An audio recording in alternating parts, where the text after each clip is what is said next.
Have you ever wondered what taxes were like back in the 18th century? Tonight, we'll explore the miserable world of 18th century taxes and how they broke empires. Get ready for tales of tax rebellions and royal recklessness. Before we begin, hit that like button and subscribe to our channel for more bedtime historical stories. If you don't subscribe, you might miss out on future videos like this. And let me know in the comment where you're tuning in from and what time it is for you. All right, snuggle in, get comfortable and cozy, and let's embark on a journey through time. Let the tales of history guide you into a restful night's sleep. The 18th century was the age of empires, and empires need money. So began the rise of the bureaucrat, the quiet paper soldier of the monarchy. In France, thousands of fermier generals got rich by collecting more taxes than the crown required. In Austria, Habsburg officials implemented reforms to increase efficiency, but they rarely helped the peasant. In England, taxation was more orderly, but just as relentless. The excise tax covered everything from soap to candles to hats to dice to newspapers. The newly formed Board of Inland Revenue was so effective that some said it ruled the country more than Parliament. These growing institutions didn't reduce poverty, they recorded it. They didn't prevent rebellion. They documented the causes. They didn't stop corruption. They gave it a filing system. In the 18th century, the future arrived not with machines, but with forms, ledgers, records, receipts. The quiet birth of the modern tax state. The world was terrible in the 18th century. Let me tell you why. Taxes. They weren't annual, they were constant, they were layered, they were confusing, and they were never fair. Take France, for example. A peasant there owed the tile, a land tax, the gabelle, a salt tax, and the dime, a tenth of his harvest to the church. And that was just the big ones. There were also countless small fees. Want to move your grain to market? Pay the toll. Want to cross the bridge? Pay the toll. Want to marry? Pay the lord. There was even a window tax. The more windows you had in your house, the more you paid. So people bricked up their windows. Darkness was cheaper. And this wasn't just in France, it was all over Europe, in England, Austria, Prussia, Spain. The tax collector, often a private company under royal contract, didn't care about bad harvests or that you couldn't afford to pay. He just showed up with soldiers and took what he was owed. If you didn't have the money, he took your grain or your cow or your daughter's dowry. Sometimes he even took your house. Meanwhile, the nobles were exempt from most taxes. The clergy were too. The burden fell on the poor. A common man worked, sweated, bled, and still he owed more. You know, we've been talking about how Europe in the 18th century was going through a tax squeeze. But it wasn't just Europe. It was also the century of colonies. And nowhere was taxation more rampant than in the colonies. I mean, think about it. The American colonies were taxed by Britain, but they had no voice in Parliament. The Stamp Act of 1765 required that all paper products carry a royal stamp, of course, paying a tax. The Tea Act of 1773, which everyone's heard of, taxed tea and gave the East India Company a monopoly. The Sugar Act, the Townshend Acts, even taxes on glass and lead. It was a long, long list of duties that the British Crown felt were minor, but to the colonists they were insulting. They were signs of disrespect. And so they did what any reasonable people would do. They rioted, they boycotted, they threw tea into Boston Harbor, and eventually in 1776 they declared independence. But it wasn't just about tea. It was about dignity. It was about not being treated like a colony. It was about being equal. And they weren't the only ones. In India, peasants groaned under the weight of British land revenue systems, which were designed not to feed the Indians, but to feed London. In the Caribbean, enslaved people were taxed for existing. The colonies were there to serve the metropolis, and if they didn't, there would be trouble. And as we shall see, revolutions would brew. So you think paying taxes is bad now? Yeah, me too, but it can get way worse. In France by 1789, the tax system was so broken it couldn't even fund itself. Despite years of collecting grain, salt and tears, the monarchy was bankrupt. So Louis XVI called the Estates General, hoping to fix it. Instead, he ignited the French Revolution. The Bastille fell, heads rolled, and suddenly the people who had paid for everything were writing the rules. In England, taxation helped fund an empire, but also created deep resentment at home. The working classes bore the weight. They paid for wars, for parliaments, for kings who never saw the inside of a factory. In Austria and Prussia, new taxes attempted to modernize, but the people grumbled. They obeyed until they didn't. By the end of the 18th century, the age of monarchy was crumbling, and taxes had quietly chiseled the cracks. It wasn't the grand speeches that brought down the kings. It was the salt tax, the hat tax, the harvest owed to the crown, the quiet, boring daily theft that finally pushed millions to say enough. This is how British taxes broke America. In the early 1700s, life in the American colonies was rough, hard work with little reward. But it was their distance from the crown that gave them a taste for freedom. But then London came calling. After winning the 7 Years' War, they were in debt and they wanted the colonies to pay. So they passed the Sugar Act, which cut the tax on foreign molasses in half, but it also brought in strict enforcement. Then came the Stamp Act, which put a tax on every piece of paper.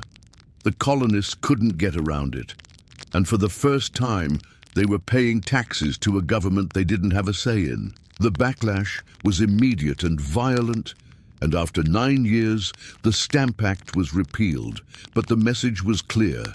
The colonies could not be taxed without representation, and that is why the crates are in the water and the tea is in the harbor, because even revolutions start with a tax. This is the story of the Quiet Rebellion, how ordinary people resisted British rule. Not all revolutions begin with muskets. Some begin with a quill, a boycott, or a quietly smuggled crate of tea. In the American colonies, resistance to British taxation came not just from soldiers, but from tailors, printers, midwives, and brewers. Before the flames of rebellion were lit, colonial leaders tried paper and diplomacy. Assemblies like the Virginia House of Burgesses and the Massachusetts General Court issued resolutions condemning taxation without representation. In 1765, the Stamp Act Congress met in New York, the first coordinated multi-colony effort to draft the Declaration of Rights and Grievances. It wasn't radical, it was respectful, but it was clear. Parliament had no right to tax without colonial consent. The colonists were asking, almost pleading to be heard. But Parliament refused, and so the colonists took up arms. When you think of the American Revolution, you might imagine men fighting in the streets or on the battlefield. But what if I told you that one of the most important tools of the revolution was a spinning wheel? See, as tensions rose between Britain and its colonies, the colonists began to boycott British goods. And this was especially true in New England. There, women would gather together and spin homemade cloth to replace expensive British imports. They called these gatherings spinning bees, and it was a way for women to not only make cloth for their families, but to starve British merchants who sold those same cloths in their shops. Men also participated in the boycott. They refused to buy British tea, textiles, glass, paints, paper and cloth. Instead, they bought Liberty tea made from local herbs and flowers. They put pressure on British merchants to make sure that Parliament repealed the taxes. And in some cases, silence at the harbour was louder than gunfire. The American Revolution was not just fought on the battlefield, it was also fought in the shadows. Here's one way that colonists resisted the British Empire: going underground. No armies, no weapons, just whispers and pamphlets. And when I say pamphlets, I mean actual physical pamphlets. People like Samuel Adams and John Dickinson and Thomas Paine wrote them. They wrote about how terrible the British Empire was and why taxation without representation was a form of enslavement. And they distributed these pamphlets in secret. They hid them in false walls and bribed British customs officers. They smuggled them into taverns and churches and farms and frontier towns, and people read them by the light of candles and fireplaces. And as they read, they got angry and they organized and they took action. The American Revolution was a war about taxes, and there's no better way to get the public's attention than with a good old-fashioned protest. So when the British government passed new laws to collect more taxes from the colonists, the people responded with a show of force. In the cities, resistance became visible, sometimes theatrical. In Boston, a pole was erected in the town square, not a flagpole, but a liberty pole, a symbol of defiance against the British Empire. Similar poles were set up in other towns as gathering points for protests. And in some places, the Sons of Liberty took more drastic measures. They hung effigies of tax collectors from trees or burned them at the stake. In one case, a Massachusetts tax collector resigned after a mob destroyed his house. These protests were often coordinated by groups like the Sons of Liberty, an underground organization of artisans, printers, and laborers. They posted notices of their plans and held secret meetings to discuss strategy. And sometimes they used violence, tarring and feathering tax agents. But more often than not, they relied on fear and pressure, not weapons. You've heard of the Boston Tea Party, but have you seen it? 3 ships, the Dartmouth, the Eleanor, and the Beaver, carrying a total of 45 tons of tea, arrived in Boston Harbor on December 16, 1773. Dozens of men dressed in disguise as Mohawk Indians snuck onto the ships and quietly dumped the tea into the black water. No looting, no blood, just silence and rebellion. It was the height of the resistance to British rule, a protest against the unfair taxes that were imposed on the colonists, and it was all done with theatrical flair. The men had chosen costumes that not only masked their identity, but also symbolized the native resistance to British encroachment on their lands, and the impact was immediate. The British Empire was shaken to its core. The American Revolution was not just about loud protests and big battles. It was also about the quiet acts of resistance that eroded British authority and ultimately led to the collapse of their economy. As the cost of living crisis deepened in the colonies, so did the resistance. At first it was a missing invoice here, an accidental shipment delay there. Then came the customs officer who never got the memo, and as the years went by, tax collection in the colonies fell into chaos. Colonial courts refused to prosecute smugglers. Collectors resigned or fled for fear of being prosecuted.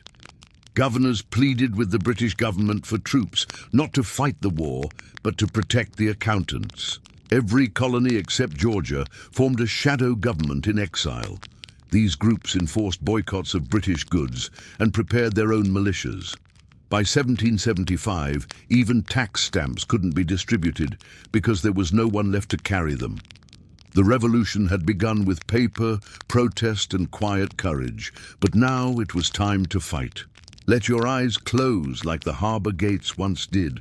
Let the sound of whispered protest fade into rest. For history was changed not only by generals, but by printers with ink-stained hands, mothers at spinning wheels, and townsfolk hanging lanterns beneath liberty trees. In their silence, they spoke volumes. This is a quote from a book. Can you name that? That's right. It's from the American Revolution, in 100 objects. Each object tells the story of an entire nation. And this book is full of stories like this one about the silent revolution, about the people whose voices were literally silenced. The American Revolution was not just a war. It was a period of intense political and social change. And this book does a great job of capturing that. So if you want to learn more about the American Revolution, I highly recommend checking out this book. You can find it at your local library or bookstore, or you can check it out online. While men debated in Congress halls, women gathered in parlors and churchyards, spinning thread and weaving cloth and defying the empire one stitch at a time.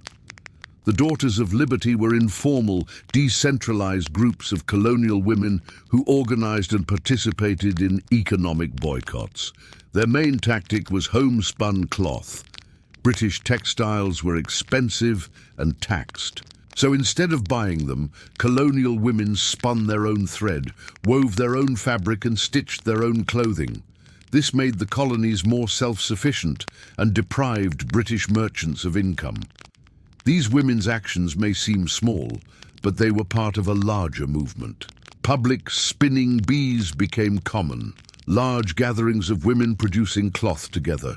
They were symbolic acts of defiance, highly visible, and often covered by colonial newspapers. This is how ordinary people can make an extraordinary impact. The women of the American Revolution turned domesticity into protest. And that's why, in every home in the colonies, a choice was made, to buy or to protest. You might think the answer is obvious, but it's not. See, women were the primary consumers in the colonies. They bought the goods, managed the budgets, and ran the markets. So when Britain started taxing them heavily on things like glass, paint, fabric, and spices, they had two options. They could just pay the tax, or they could shop locally, and many did.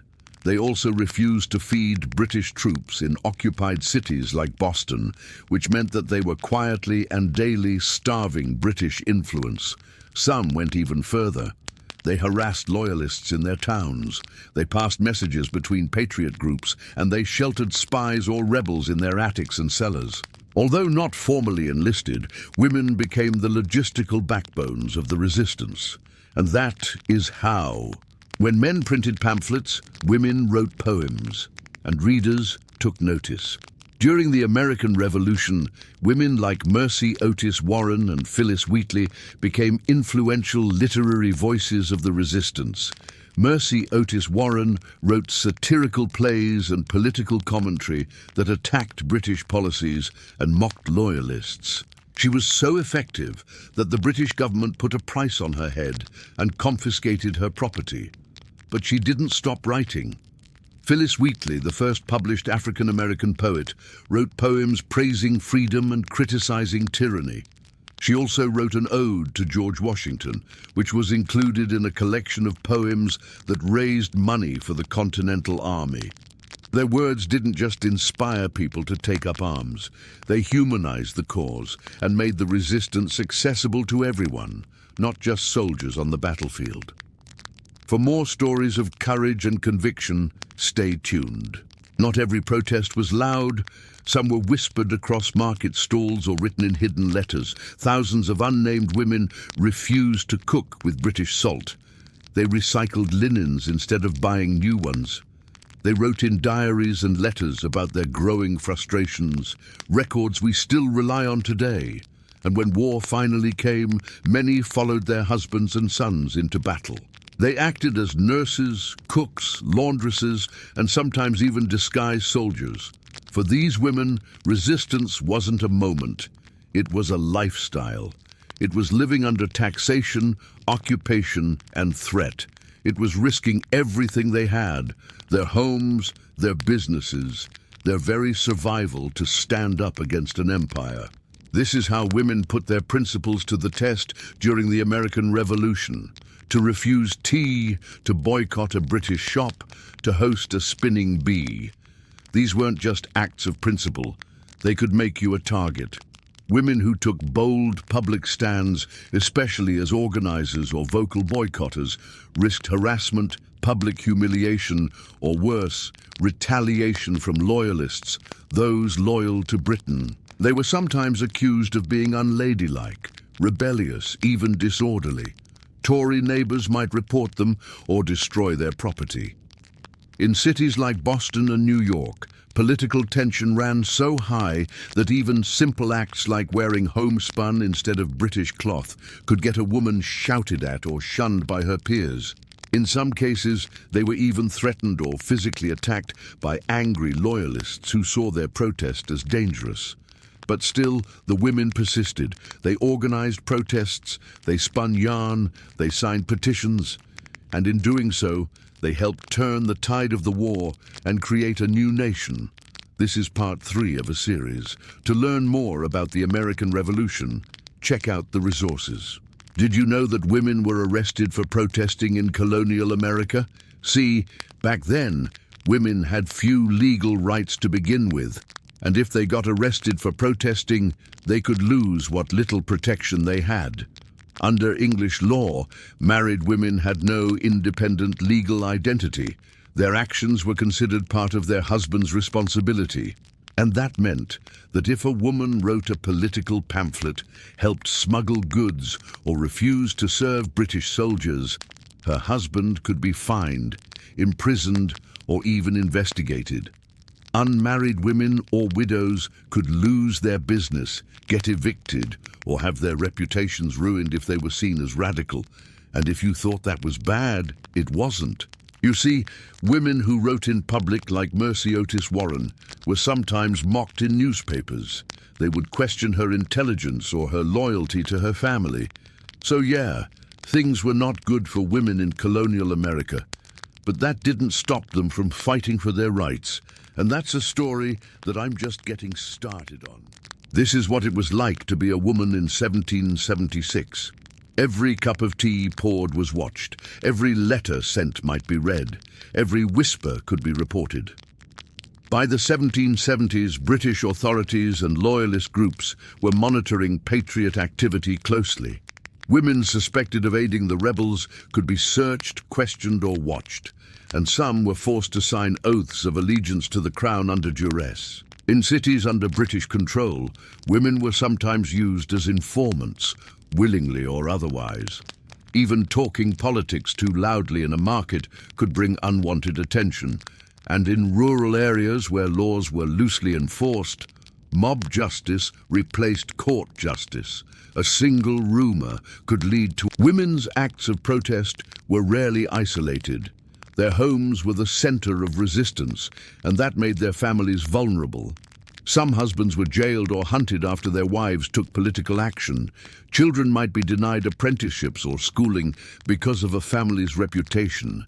Entire families could be evicted or threatened. Still, many women pressed on, not in spite of their children, but for them. In many towns and villages, loyalist women were publicly shamed by patriot mobs. Some of the most common punishments included tarring and feathering of male family members, while women were forced to watch; riding the rail, where men were paraded on a fence rail, often while women were jeered or spat on; head shaving, used to disgrace women publicly associated with loyalist families or British soldiers; forced parades through towns with signs marking them as traitors or Tory whores. In several colonies, loyalist women were dragged from their homes, taunted, and had their clothes ripped or burned. These acts were often meant to intimidate and isolate, making examples of women whose loyalty was on the wrong side of the revolutionary tide. Patriot governments seized property from loyalist families. In most cases, women had no legal recourse. Homes were confiscated and repurposed for patriot use. Livestock, food stores, and personal belongings were looted or destroyed. Loyalist widows or single women were especially vulnerable, as they lacked a male legal protector. In some cases, women were forced to flee, leaving behind land, dowries, and businesses. Many who had once lived comfortably were reduced to poverty, especially in patriot-dominated areas like New England. As the war escalated, many loyalist families, including women and children, fled to British-held territories, such as New York City, still under British control until 1783, Canada, especially Nova Scotia and New Brunswick, the West Indies, or even back to Britain itself. These women became refugees, often traveling in overcrowded ships under dangerous conditions. In exile, they struggled with poverty and illness, housing shortages, social stigma. Even in Britain, they were seen as colonial burdens. Some loyalist women never saw their homes again. Others spent decades petitioning the British government for compensation. often receiving nothing. Loyalist women who stayed behind in patriot regions were often shunned by neighbors, friends, and even family. They were refused service at shops or markets. Clergy and churches might refuse to bury their dead or baptize their children. Their children could be bullied or banned from schools. Some women experienced betrayal within their own homes. Sons joining the Patriot Army while mothers stayed loyal to the crown.